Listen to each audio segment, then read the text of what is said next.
optYOUmize podcast, the show that helps entrepreneurs build their dream business and dream life. Today, we're talking with Justin Guarini and Kim Walsh Phillips, founder of Elite Speakers Network, which helps professionals to unlock the power of celebrity to go from the best kept secret to the in-demand expert in your niche. Justin was an American Idol contestant in season 1 and 7-time Broadway principal performer. And Kim is a 4-time best-selling author who was featured on Bravo TV and founder of Power Professionals, one of the fastest growing companies in America.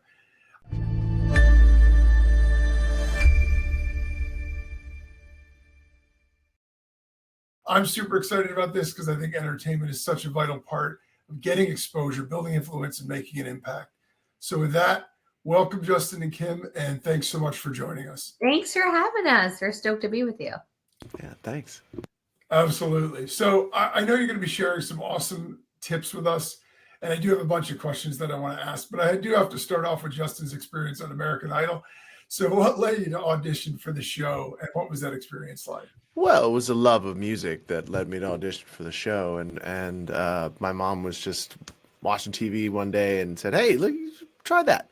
And I mean, they must have spent $5 on advertising, and before I knew it, I found myself in Times Square, standing in line doing something I've been doing for a lot of my life, which is just standing in a line waiting to audition for something. I had studied music and auditioned for musical theater and for other projects for a really long time. So there was nothing new there. What was new was the fact that I got to stand in front of Paula Abdul and 2 other guys I didn't know, Randy Jackson and Simon Cowell, and sing. And they thought that what I had was good enough to go to Hollywood. And then the rest is history from there. But ultimately, I learned so much.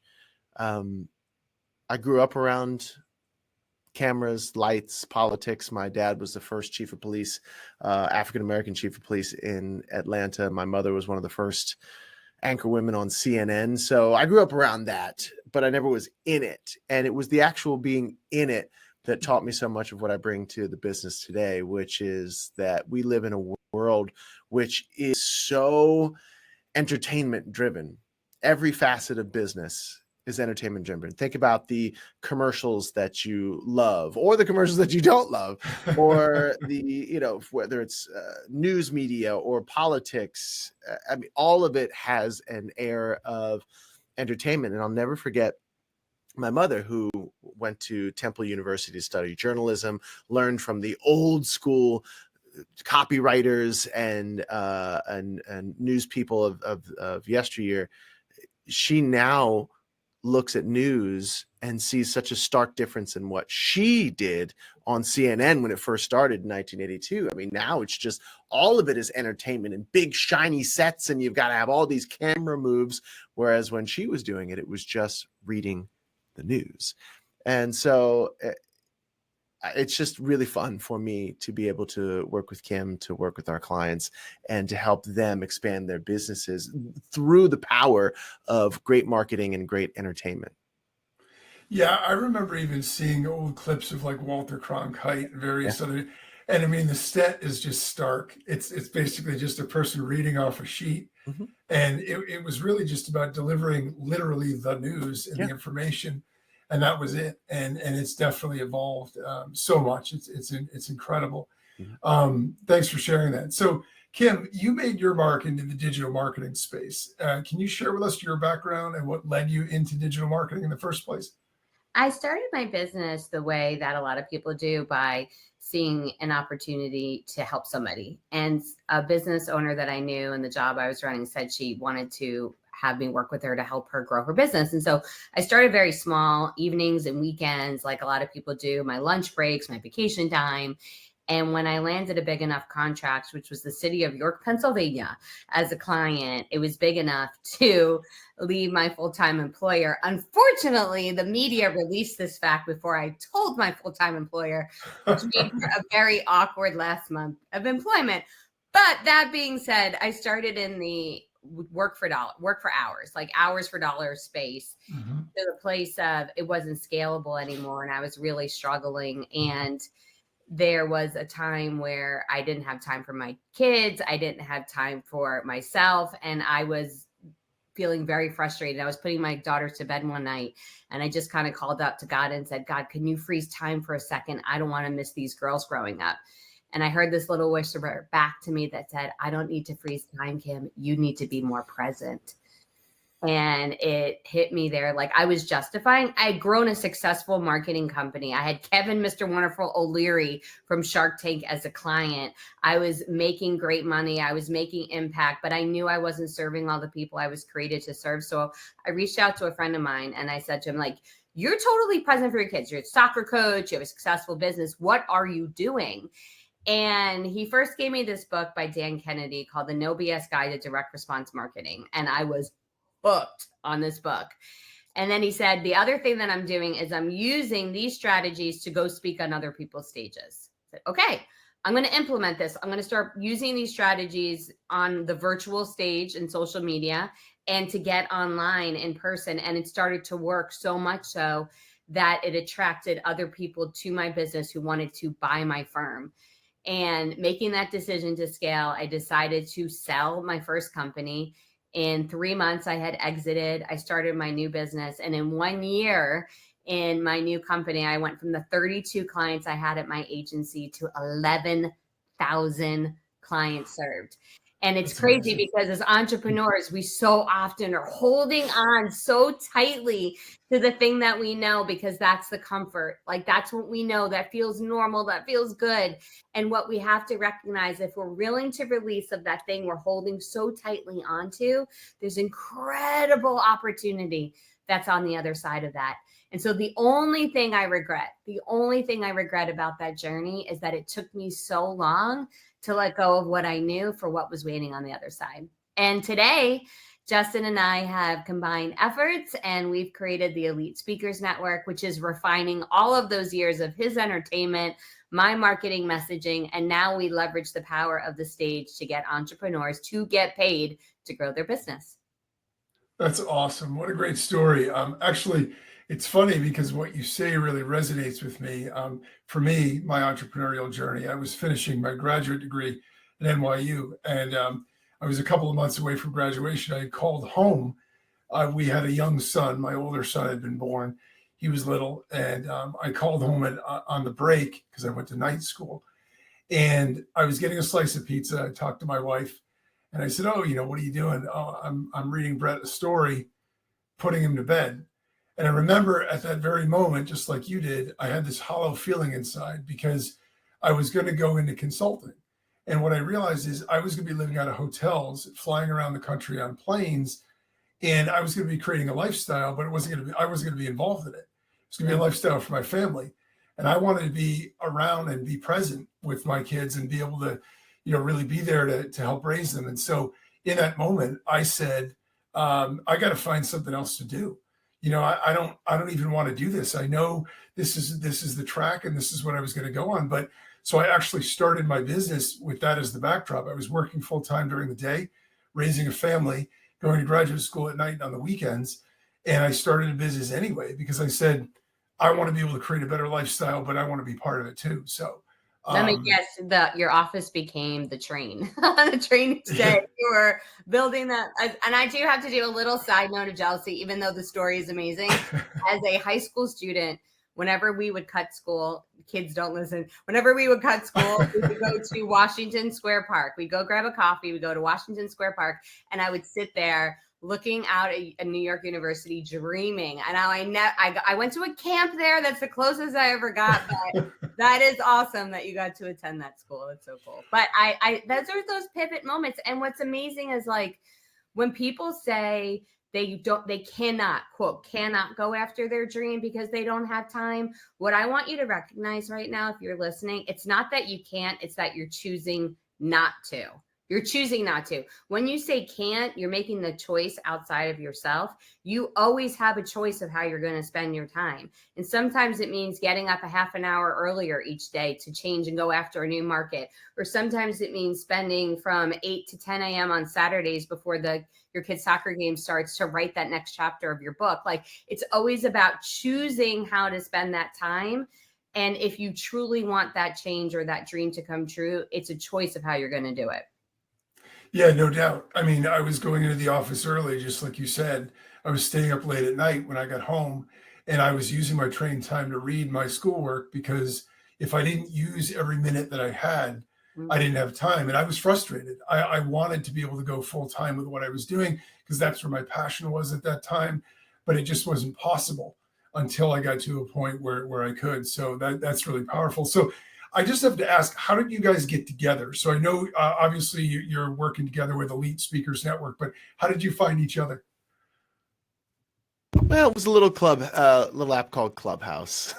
During the pandemic, a lot of people in business and in life found this app, and it was a place where you could be, quote unquote, in the room with some of the most high level, biggest names, right? And where it was one of these places where anyone who had the entrepreneurial spirit could create their own stage, could create their own channel.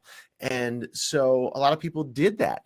And I was one of them. Kim was one of them. And we found ourselves in the same room with a bunch of high level marketers. And, I have obviously a background in entertainment, but I had started on an entrepreneurial journey because I had that same feeling that you did. I was like, there's got to be something more than just giving so much of my time, energy, and effort to make other people a ton of money and a little bit of money myself. And now look, I was making a lot of money doing what I do, but the people in the production, the people who ran the businesses that I in essence worked for on Broadway, that I worked for Fox, that I worked for all these, I mean, they were really in control. And so I'm on this entrepreneurial journey.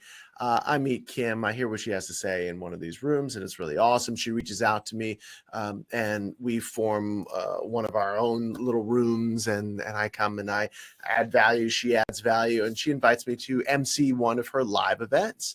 And so, again, during the pandemic, slightly coming out of the pandemic, we were doing a lot of virtual events. And so I fly down to, I think it was North Carolina, wasn't it? One of the Carolinas. Yeah. And to this beautiful live event center. And I'm emceeing this virtual event, I should say, for Kim, like 300-400 people at this virtual event. And normally as an MC, I will do my job and then I'll just go off and look at my phone or do some other work or something.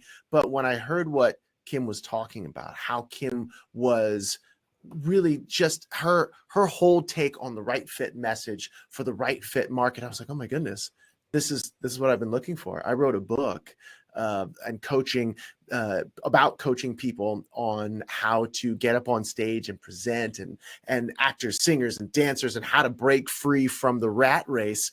And she came over to me because I was furiously writing in the notebook. And she Kim's said, like, what I are you have doing? no money. Run away from that market. Go as fast as you can. Yeah. She's like, what are you doing? And I was like, oh, I'm just taking notes because I want to grow my coaching business. She's like, hello, that's what I do. And so I became a client. And like Kim said, yes, I ran very fast, very far away from a market of people who did not have any money and who didn't understand what the word investment meant. And then I started to not only be a client of Kim's, but I started to come in and work with her people, the entrepreneurs, the people, the business owners who wanted to get on camera, wanted to get on stage, and didn't quite feel comfortable, didn't know how to deliver that right fit message for the right fit market that Kim was giving them. And so that's how we first started getting together. But I'll let Kim take the story from here. So we're working together in that way. I start bringing him in to coach my clients as a performance coach. I ended up getting recruited to be on Bravo's Below Deck Sailing.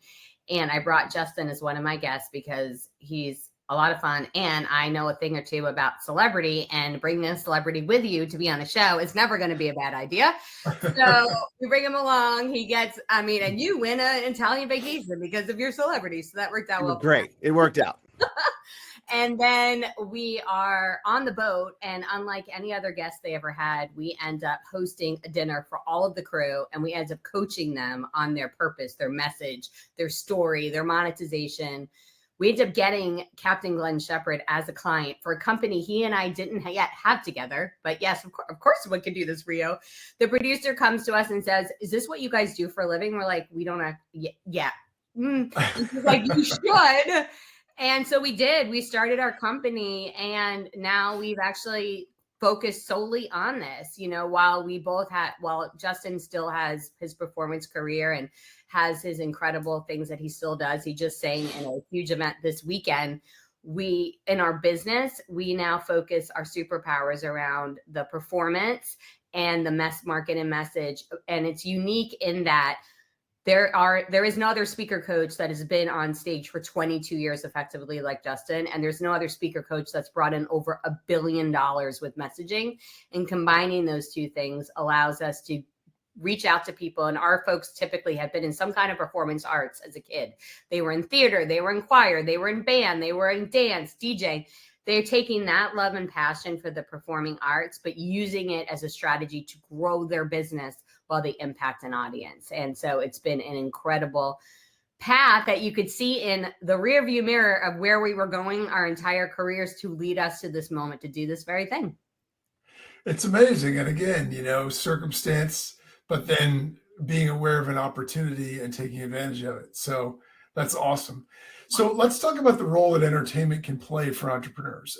How can we as entrepreneurs use entertainment in what we're doing to increase our impact, grow our businesses? Well, entertainment really, what we mean in the sense of entertainment is, first, everyone now, because they have a phone or a computer or some sort of device, most people do, everyone now has the power to reach people all over the world. Everyone has that power that only at one time the television or the newspaper or the radio had, right? Because you think before smartphones, even before computers, let's just say in the 80s, the 80s, 70s and backward, that was it. That was the only way to get your message out, was advertising through billboards or the newspaper or television or radio. And yet now everyone has the ability to do it. So how do you cut through the noise? And I go back to something that I said before. Think about the commercials that you really love. Think about the posts on social media that literally stop you from scrolling. They usually involve some sort of entertainment, something that catches you and tells you a story. And that's the more specific thing, especially for entrepreneurs or business owners. What is your story? We hear the word brand all the time. And yet, really, at the end of the day, what does brand mean? And I like to think of brand as the story people tell about you when you're not there. Mm-hmm. The story people tell about you behind your back. And so if we have the ability to control our story, we don't have to rely on the newspaper. We don't have to rely on the television. We don't have to rely on the radio. Then it is incumbent upon us to take on the idea of, okay, if I'm going to tell my story, how do I tell my story most effectively? And the way you do that is by creating something that is entertaining, creating something that captures people's attention and lets them see themselves in your story, lets them see themselves in your journey. And that's a big thing that I think a lot of us as entrepreneurs miss. We are so in love with our product or our service, as we should be, because they are valuable. They solve problems, they help. But so many times in our marketing, so many times in our messaging, we forget to ask the simple question of what's in it for them? Yeah. How can I talk about what's in it for the people that I serve? Because that's what they're thinking. And so when we can couple entertainment, that thing that captures people with our story, makes them feel something, makes them feel connected to our story, our journey, and see themselves in our journey. And then we can put the kind of messaging that Kim Walsh Phillips puts in it with about, hey, right fit market, right fit message, what's in it for them? I mean, that's the key. And a great example of that is a client of ours, Howard Globus. He is someone who is so funny. Long Island guy in the IT space. He's got a real dry sense of humor, ones and zeros guy, used to sitting behind computer. And yet he knew that he wanted to get his business out there more. He wanted to stop the rat race of one-to-one and all the things that he was doing that just took up so much of his time so that he couldn't actually work on his business. And so he wanted to get in front of the camera. And so he worked with us and came to us, and we worked on the messaging with him. And it was a great message where he can now take his IT services and go to banks and save them $250,000 because the regulations and the crackdowns were so severe for banks that didn't know they were breaking the rules. So he gets in front of the camera, and this funny, awesome, hilarious, witty guy tightens up. Yeah. And he's not funny, and he's stiff, and I stopped and I was like, what's going on, man? Like, are you okay? And he's like, well, yeah, no, I'm fine. And it came to light that he felt like, hey, he needed to be more serious, and he felt like he needed to be still, and he couldn't be joking. He couldn't really be himself. And when we worked with him, we're like, hey, no, this is the thing that's going to differentiate you from everybody else. Who you are is who you bring to the market. And it's exactly who you should be on stage. So we worked with him, and we just helped him to get loose and to feel comfortable in front of the camera so that he could shine and deliver his unique story, because he's not the only IT guy in the game working with banks on the regulations in New York, but he is the only one who is him, who has his unique sense of humor, who has his experience, who has his expertise. And when he delivered his story in his unique way, he created that category of one and was able to not only educate the people he wanted to serve, but to entertain them along the way. And bring $18,000 a month in recurring revenue that's lasted the last 3 years for him. Yeah. I mean, it's amazing. Like, that's what's so cool about being a speaker, is that we can impact an entire audience, and only a small percentage of humans in that room will become our clients. And yet we get to create impact for everybody. And there is no other career that you can do that. You can impact all these lives and be profitable doing it. And usually if people are like, well, I do this because of my heart, well, then they're not making any money and they can't survive. As a speaker, you can do something because you feel drawn to it and make an incredible living at the same time. It's also the only industry in which you get paid to generate clients. Like, you're getting paid to speak on the stage versus paying Zuckerberg. You're getting paid to be there. You're getting your travel covered, and you're generating clients. Like, there is no other industry that lets you do that. Yeah, that's really powerful. And I love sort of the underpinning of the message, in that, authenticity, I think, is really important. We live in an age now where everything is digital. And so there's a lot of, over curation and things like that. And I think people are starting to crave authenticity in a way where if you show vulnerability and your humanity in some regards, I think it makes it a lot easier to connect with people. They're open to listen to what you have to say, and no matter what your personality is, there's a space for it. There's definitely, because you are unique, and there's not anybody else who's exactly like you. So if you could bring that message and get that out there, I can see the power in that. So what are some of the biggest lessons that you think you could take from the world of TV and stage, and entrepreneurs can use those to reach out to an audience and connect with them? Well, the first one for me would be know your audience. Know your audience. Know who you're speaking to, and know what, and ask what their biggest challenges are. Find out. Do your research. Do your homework. And Kim can speak to this better than I can from a messaging position, but from a performance standpoint, it's just like, know who they are, know who's in your audience. Because especially when you're live, it's so important to understand that it's not you speaking at them, it's a conversation. And the more that you can engage them, the more that you can speak to them and meet them where they are, whether that's from an education standpoint, socioeconomic standpoint, from a whatever it might be, the more that you can meet them where they are, the less they're going to feel like you're speaking at them and more like you're speaking with them. the more that you can engage your audience, especially in a speaking format. I mean, less so for a Broadway audience, right? Because there's the fourth wall, which means like the audience is just watching. They're not necessarily participating other than clapping or laughing.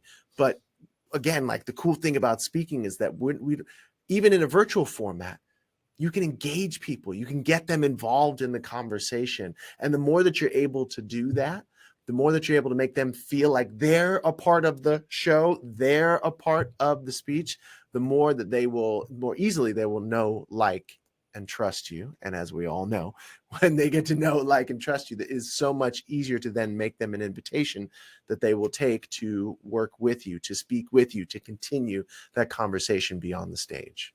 Brett, I would love to make this even more personal for you right now. Like, I would love to take you through this model as an example for the listeners that we have here. So if you were do you speak on stage right now?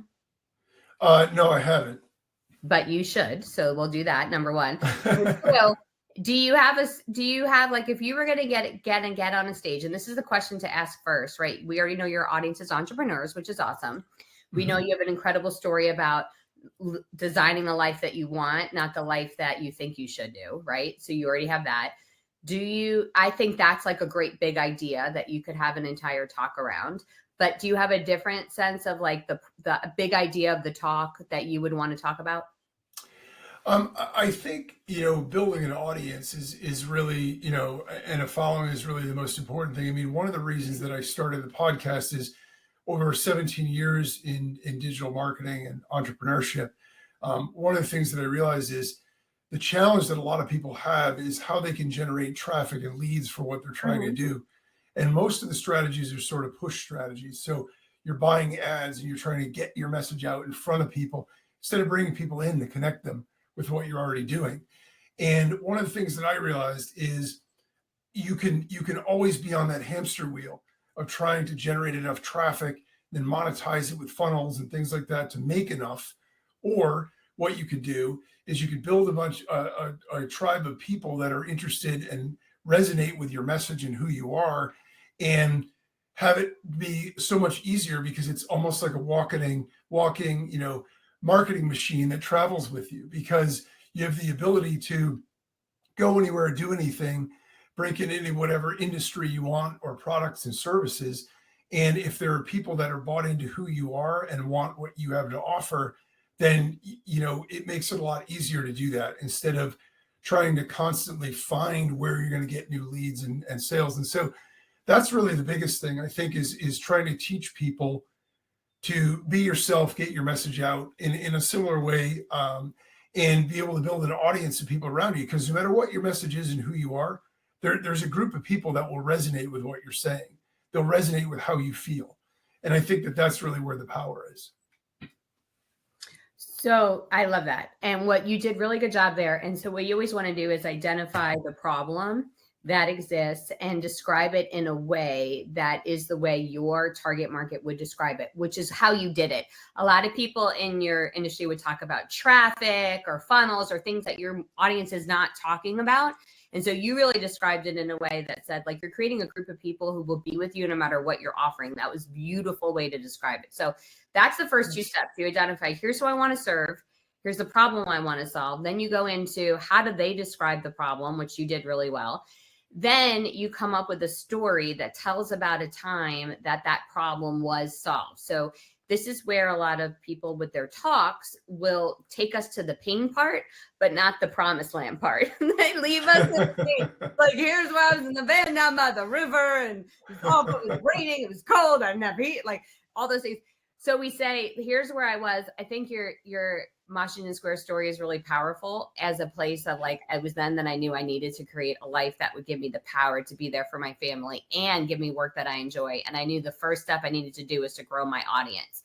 So then you go through those things, you tell them, and you can do it too. And you go to, it's a system that you can follow. So here's the secret sauce though, Brett. It's like, you then need to, because lead generation, audience building, these are words that we see all the time. The way that you get people to want to hear your talk, buy your program, scale your business is creating this proprietary thing that is just yours. And you walk them through in a framework. You're going to name it something that's just your name, doesn't sound like anybody else. We like you to use an acronym because then it's going to be just yours. And the middle part of your talk is your acronym. Each letter, you're telling them what to do, not how to do it. And you share a case study at each letter of people who've been successful. You're getting them hungry the whole talk for the offer. And the offer is the meal that's served, so they finally know how they can solve it. Here's how we create an incredibly impactful talk that also leads to revenue, not just by getting you paid to speak, but revenue once you get off the stage by having people want to work with you as a coach or consultant. Very cool. And I appreciate the advice. I love that format. I think it makes a lot of sense. And it's obviously something that you see if you analyze what other people are doing from stage, you see, the pattern sort of play out. And if you're not aware of it, then you just get sucked into the story and you're like, oh, that's really cool. So I have to ask, some entrepreneurs might be thinking, I agree with everything you're saying. I love this. I love the idea of getting my message out, but I'm a little bit shy. I don't really like to be on camera. I'm not funny. I'm not entertaining. What can somebody like that do to still get the benefits and be able to grow their business? Well, I think that I would push back on that and say it's first a conversation of value. A lot of times we like to say, you have value and you deserve to be paid for it. That's something that Kim taught me. You have value. And without going into a long story about what value is, at the end of the day, it's a solution to a problem. There's a challenge that you, Kim, myself, the listener, has been able to solve. There's a challenge that we have solved. And we've bled, sweat, cried over it, and figured it out.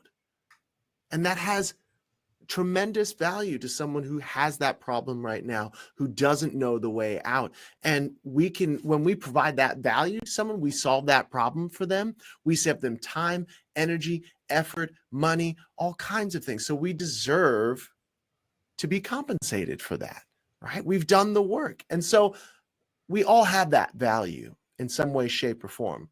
Even if you take, for example, like if you take one dance class, ballroom dancing was kind of a thing at one point. If you were to take one ballroom dancing class, you could then turn around and teach someone who's never taken a class, who wanted to take a class, one thing. Would you teach them how to be a world-class ballroom dancer? Obviously not. Come on. But you could teach them something that they didn't know, and that's valuable. You could solve a problem for them. So at any level, you have value. Now, here's the thing. I'm too shy. I'm not quite sure. I'm not really great on camera. Kim has taught me that when you think things like that, if you have a solution to a problem, imagine if you had a pill that was a life-saving drug and a whole bunch of people had and needed this pill. Would you keep it from them? That would be selfish to do that, right? Oh, I'm not quite sure if they're going to like me. I'm not quite sure if they're going to smile at me. If I go over and I hand this, are they going to say thank you? I'm not quite sure. No, you're going to save lives. You're putting your ego before your mission. And this is usually Kim's usually the bad cop, but I'm going to play the bad cop here right now. I love the time that you're saying it. You keep bringing it up that I'm usually the one. You should just. Because I just want you to know that she's usually the bad cop here. But oh my goodness! Fair enough. Even when you're saying it. Look, that's awesome. I just want to keep things clear. So I would challenge someone who says, "Oh, I'm not quite sure." If you truly believe that you have value, and I believe that you do, because I know that everyone does, are you going to put your ego before your mission? Are you going to put your ego before your profit? That profit, which not only can serve you, but can serve your family, can serve your community, could possibly serve the nation and the world? I don't think so. I would encourage you to really check in with yourself on that. And then the second part of that is, look, everybody feels nervous. Everybody feels a little bit shy. Everybody feels a little bit of something, insecurity. Kim and I have worked with some of the biggest names in the business, and they will get off the stage and they will ask us the same thing that anybody else would ask us. How did I do?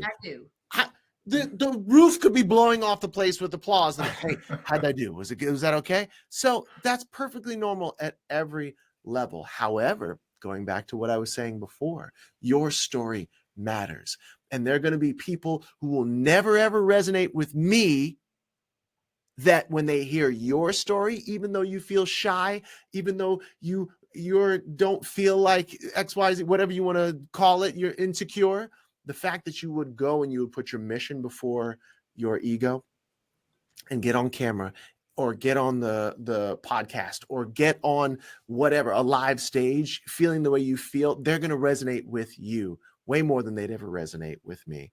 And so I think it is almost a moral obligation, if you have a solution to a problem, if you can save lives, time, energy, money, that you put yourself out there and you do it. And I challenge anyone listening right now who feels exactly what you're feeling right now to do that, to do it and see what happens. You're going to see people responding to you and being helped by you and encouraging you, and you will find your tribe and you will find your community. And if you can help one person, if you can save one life, then I'd say it's worth it.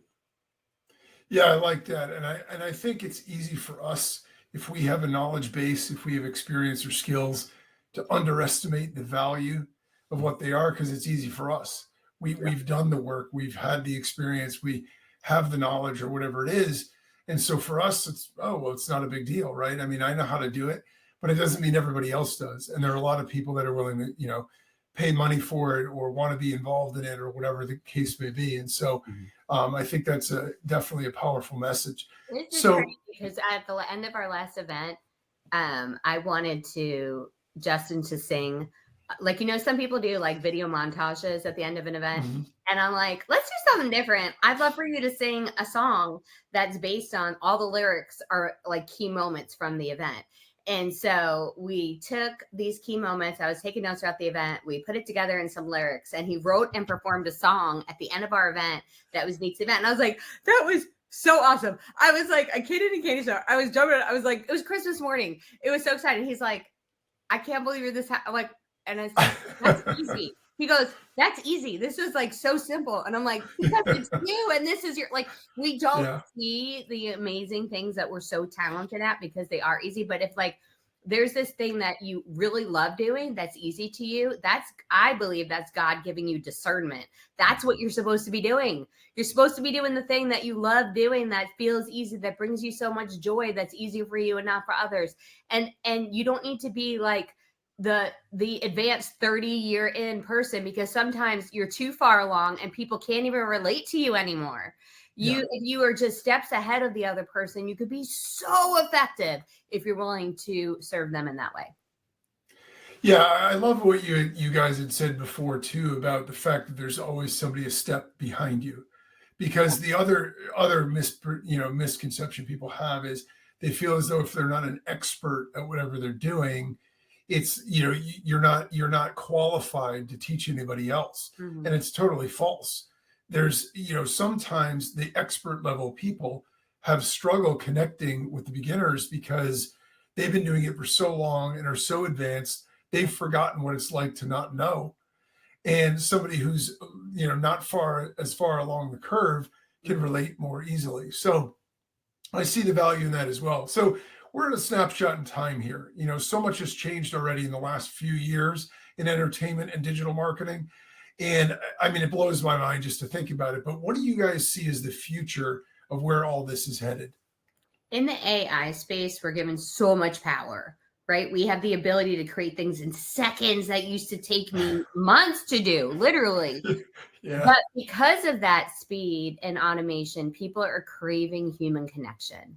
We want authentic connection. We want to feel that relationship with individuals in a way that you just can't get from the artificial intelligence space. So the future for the work that we do with in-person events and speakers is just going to continue to grow, because as we fill the gaps of learning and implementation in the digital space, we will desire and seek more in-person relationship building. So if you've always thought about becoming a speaker or using it to grow your business, there has literally never been a better time than there is right now to go into that space. Amazing. So where can people find out about your products, services? Where can they connect with you guys? We have a free weekly workshop that we do that we'd love to encourage everyone to come in on. We do the exact things we're talking about here. We will work with you to come up with your market, your message, how to describe the problem, how to title your talk, how to price your talk, how to appear on camera or on stage. And this workshop is completely free. You could get your spot at speakandgrowrichworkshop.com/podcast. That's speakandgrowrichworkshop.com/podcast. Awesome. You're an experienced pro. I know you've done this before. Perhaps a time or two. I mean, come on. Perfect. Thanks for that. So I have one last question I have to ask, because I think it's really important. I'm always interested to see everyone's unique perspective on it. And that is, what's your number one tip for success as a business owner or an entrepreneur? Oh, you want me to go first on that one? Yeah, good. Either way. That's fine. No. I think the number one tip, and this is something that I am working on, is consistency. Every time that I can be consistent, and this is not just consistent in my business, but there's creating a foundation of consistency across what I would think of I believe are like the four most important facets of life. Consistency in what I do with my body every single day. Consistency in what I do spiritually, my spiritual practices, consistency in my relationships, consistency in my business, how I make, keep, grow money, and all the marketing around my business. It's consistency. Now, here's the trap. I think we're all consistent. It could be consistently poor. You know what I mean? Like, that's the thing. Consistency, but it's so more specifically then, how can I operate consistently at a high level? How can I continue to refine and consistently become better at the systems and processes I have for each one of those things? Now, I know that's a lot, because you think just as an entrepreneur, but especially as an entrepreneur where we don't have necessarily the old punch clock, or you clock in, clock out, right? And there's nothing wrong with that. I think entrepreneurs are wonderful. They make the world go round just as much as we do.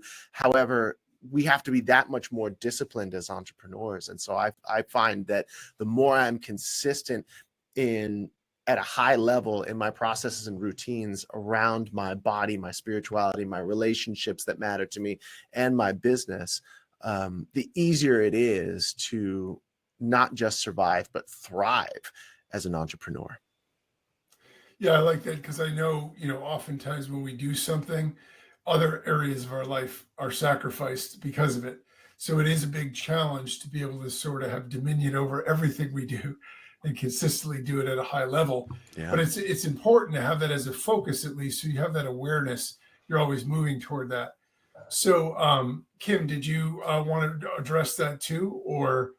I do. I was know consistently plugging in my computer, so it wouldn't Yeah. be right there, inspired by technology. Consistently getting technology to work is a Yes, miracle in and of itself.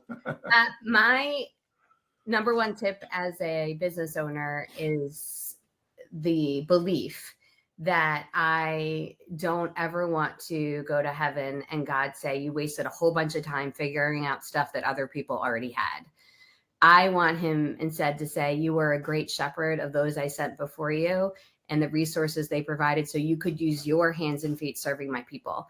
I never reinvent the wheel. I will always start by finding someone who's done the thing that I want to do and finding a way to get a copy of their blueprint so I can follow it and anything I'm going after.